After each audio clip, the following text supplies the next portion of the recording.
ராஜேஷ், இந்த கடிதம், ஆதரவு கடிதமானது விஜயிடம் கொடுக்கப்பட்டிருக்கு. அந்த கடிதத்தில் என்னென்ன விஷயங்களாம் சொல்லப்பட்டிருக்கு அப்படிங்கிறத நீங்க சொல்லியிருந்தீங்க. இப்போ 108 அப்படிங்கிறத இடம் 113 இதன் மூலமா மாறி இருக்கக்கூடிய நிலையில இவங்க ஆட்சியிலும் பங்கு, அதிகாரியிலும் பங்கு அப்படிங்கிறத விஜய் குறிப்பிட்டிருந்தார். ஒருவேளை உங்க உருவாக்கக்கூடிய அந்த கேபினெட்ல காங்கிரசுக்கும் ஒரு அமைச்சரவை பதவி கொடுப்பதற்கான வாய்ப்புகள் இருக்கா? அதை பத்தி எதுவும் பேசியிருக்கிறாங்களா? அது பற்ற எதிர்பார்ப்பு காங்கிரஸ் கிட்ட இருக்கா? நிச்சயமாக காங்கிரஸ் கட்சியினுடைய முதல் எதிர்பார்ப்பே கூட்டணி மந்திரி சபையில் இடம்பெறுவதாகத்தான் இருக்கும். காரணம், அவர்களிடம் 5 சட்டமன்ற உறுப்பினர்கள் இருக்கிறார்கள். கன்னியாகுமரியிலிருந்து 3 பேர் வெற்றி பெற்றிருக்கிறார்கள். எனவே கன்னியாகுமரிக்கு 1 அல்லது 2 அமைச்சர்கள் கொடுப்பதற்கான வாய்ப்புகள் இருக்கின்றது. எனவே மற்ற இடங்களிலும் அவர்கள் அமைச்சர் பெறுவதற்கான வாய்ப்புகளை செய்வார்கள். குறைந்தது 2-3 அமைச்சர்கள் எப்படியாவது கேட்டு பெற்றுவிட வேண்டும் என்று காங்கிரஸ் கட்சி முனைப்பு காட்டும். எனவே அந்த வகையில் குறைந்தது ஒரு அமைச்சர் கிடைத்தால் கூட காங்கிரஸ் கட்சிக்கு அது லாபமாகத்தான் பார்க்கப்படும்.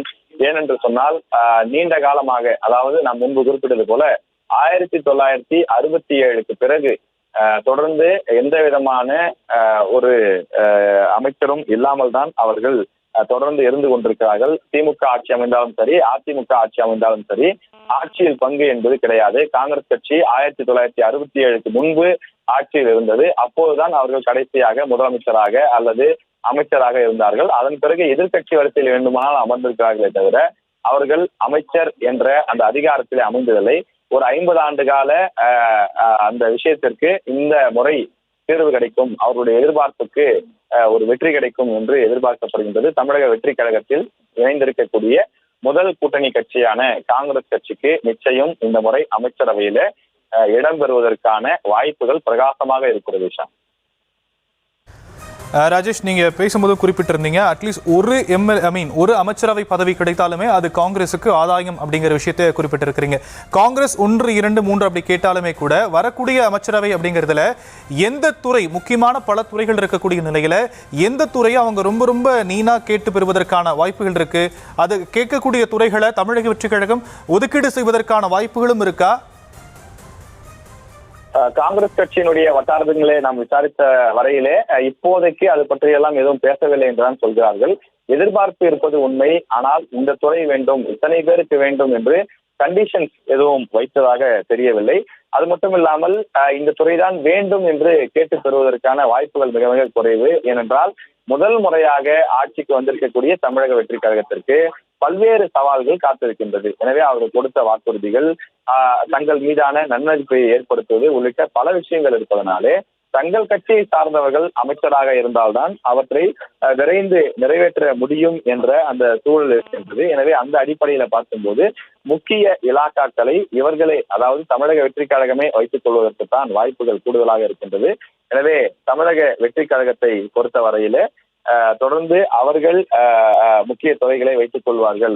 அதே நேரத்தில் காங்கிரஸ் கட்சி கேட்கக்கூடிய அல்லது யாருக்கு அந்த பதவியை கொடுக்கிறார்களோ, அமைச்சர் என்ற பதவி கொடுக்கப்படுகிறதோ, அவர்களுக்கு ஏற்ற வகையில் அவர்களுடைய படிப்பு, அவர்களுடைய பின்புலம், அவர்கள் சார்ந்து இருக்கக்கூடிய மாவட்டம் அல்லது அவர்கள் தொழில் அனுபவம் உள்ளிட்ட பல்வேறு விஷயங்கள் அடிப்படையில அமைச்சரவை கொடுக்கப்படுவதற்கான வாய்ப்பு இருக்கிறது. உதாரணத்திற்கு திமுக அதிமுக ஆட்சியிலே அமைச்சரவை எப்படி வழங்கப்படும் என்றால், சட்டத்துறை என்று எடுத்துக்கொண்டால் குறைந்தபட்சம் அவர்கள் பிஎல் படித்தவர்கள் அல்லது சட்டத்துறை அதில் அனுபவம் கொண்டவர்கள், வழக்கறிஞர்களாக பணியாற்றியவர்கள், அவர்களுக்கு முக்கியத்துவம் தரப்படும். மருத்துவத்துறை என்று எடுத்துக்கொண்டால் இருக்கக்கூடிய எம்எல்ஏக்களிலே யார் எம்பிபிஎஸ் படித்திருக்கிறார்கள், அவர்களுக்கு கொடுத்தால் அந்த துறையை பற்றி அவர்கள் எளிதாக புரிந்து கொள்வார்கள், கையாள்வதற்கு எளிதாக இருக்கும் என்று நினைப்பார்கள்.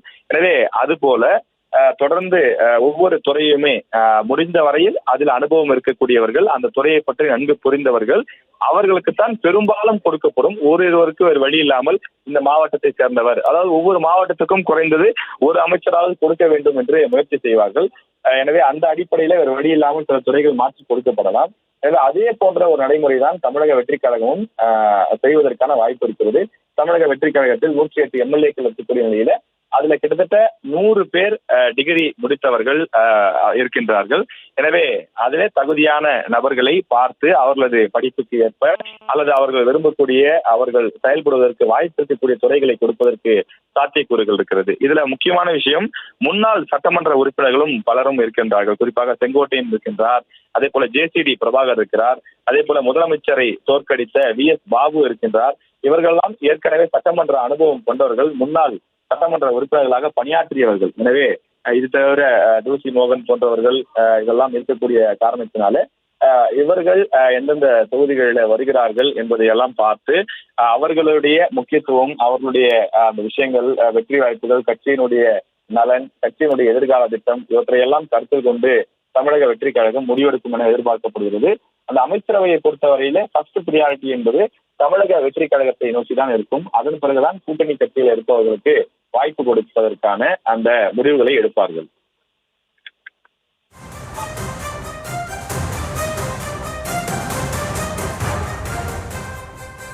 ராஜேஷ், இப்போ தமிழக வெற்றி கழகத்திடம் அந்த ஆதரவு கடிதம் கொடுக்கக்கூடியதை நம்ம கொடுத்துருக்காங்க. அந்த காட்சிகளை நம்ம பார்த்துட்டு இருக்கிறோம். அமைச்சரவையில இடம் பெறுறாங்களா இல்லையா அப்படிங்கிறதையும் நம்ம பொறுத்திருந்து பார்க்க வேண்டிய அதே நேரத்தில் பேசிட்டு இருக்கக்கூடிய இந்த நேரத்தில் தமிழகத்தின் பொறுப்பு ஆளுநர் அர்லேக்கர் தற்போது சென்னை வந்திருக்கக்கூடியதையும் அண்மை செய்திகளாக நாம பார்க்கிறோம்.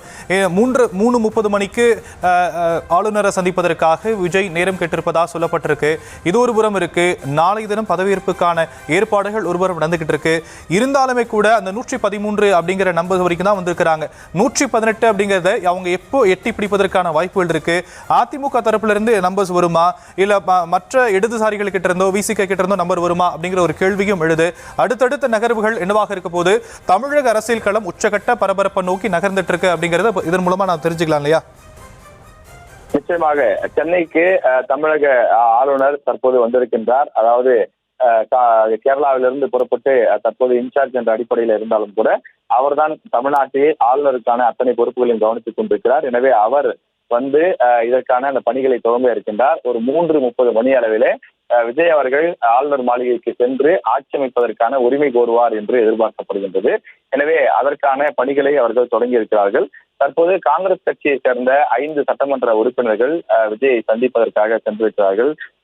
மயிலாடுதுறை ஜமால் முகமது யூனிஸ், அதே போல மேலூர் விஸ்வநாதன், குளச்சல் தாரகை கற்பட், அதே போல விளவங்கோடு தொகுதியில பிரவீன், கிள்ளியூர் தொகுதியிலே ராஜேஷ்குமார் ஆகியோர் 5 பேர் வெற்றி பெற்றிருக்கிறார்கள். 4 ஆண் சட்டமன்ற உறுப்பினர்கள், 1 பெண் சட்டமன்ற உறுப்பினர் என 5 பேர் வெற்றி பெற்றிருக்கக்கூடிய நிலையில அவர்களுடன் தமிழ்நாடு காங்கிரஸ் மேலிட பொறுப்பாளராக இருக்கக்கூடிய கிறிஸ் ஜோடங்கர் ஆகியோரும் வந்திருக்கிறார்கள். தமிழ்நாடு காங்கிரஸ் கமிட்டியினுடைய தலைவர் செல்வ பெருந்தகை வந்திருக்கின்றார். இது தவிர காங்கிரஸ் கட்சியினுடைய முக்கிய நிர்வாகிகள் சிலரும் கூட வந்திருக்கின்றார்கள். அவர்கள் தற்போது திமுகவுடைய கூட்டணியை முறித்துக் கொண்டு தமிழக வெற்றி கழகத்துடன் கூட்டணி வைப்பதற்காக வந்திருக்கக்கூடிய அந்த காட்சியை நாம் பார்த்துக் கொண்டிருக்கின்றோம்.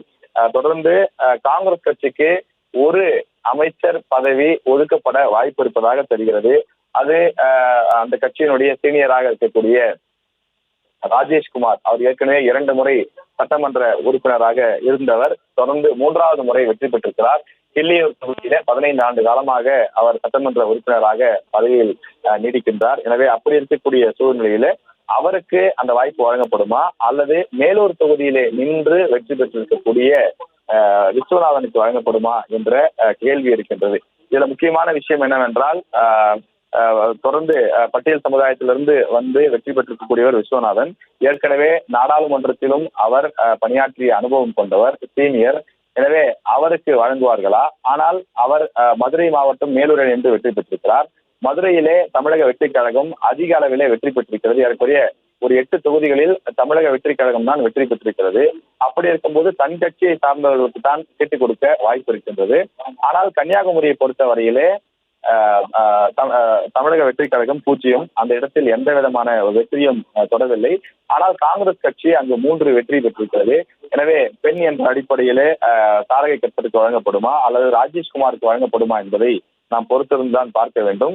எனவே மதுரை அல்லது கன்னியாகுமரி என்று 2 வாய்ப்புகள் இருந்தாலும் கூட கன்னியாகுமரியை சார்ந்தவர்களுக்கு தான் இந்த வாய்ப்பு கொடுக்கப்படுவதற்கான வாய்ப்பு இருக்கிறது. மற்றொரு வாய்ப்பு என்பது மயிலாடுதுறையில இஸ்லாமியர் வெற்றி பெற்றிருக்கின்றார். எனவே அவருக்கு வாய்ப்பு கொடுக்கப்படுமா? ஜமால் முகமது யூனிஸ், அவர் மயிலாடுதுறை தொகுதியில நின்று வெற்றி பெற்றிருக்கிறார்.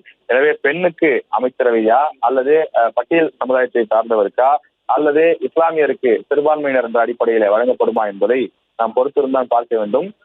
ஏனென்றால் மயிலாடுதுறையிலும் கூட தமிழக வெற்றி கழகத்திற்கு பிரதிநிதித்துவம் கிடைக்கவில்லை.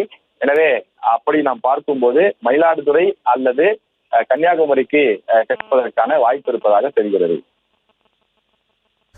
பரபரப்பான அரசியல் சூழலில் தமிழக வெற்றிக் கழகத்திற்கான ஆதரவு கடிதத்தை காங்கிரசார் தற்போது தமிழக வெற்றிக் கழகத்தின் அலுவலகத்தில் சென்று அக்கட்சியின் தலைவர் விஜயிடம் கொடுத்திருக்கக்கூடிய அதே நேரத்தில் தமிழகத்தின் பொறுப்பு ஆளுநராக இருக்கக்கூடிய ராஜேந்திர விஸ்வநாத் அர்லேக்கர் தற்போது சென்னை வந்திருக்கிறார். அடுத்தடுத்து என்னென்ன நிகழ்வுகள் நடக்கப் போகிறது என்பதை நாம் பொறுத்திருந்து பார்க்க வேண்டியிருக்கிறது. விவரங்களை செய்தியாளர் ராஜேஷ் வழங்க நாம் கேட்டோம். தற்போதைய விவரங்களுக்கு நன்றி ராஜேஷ்.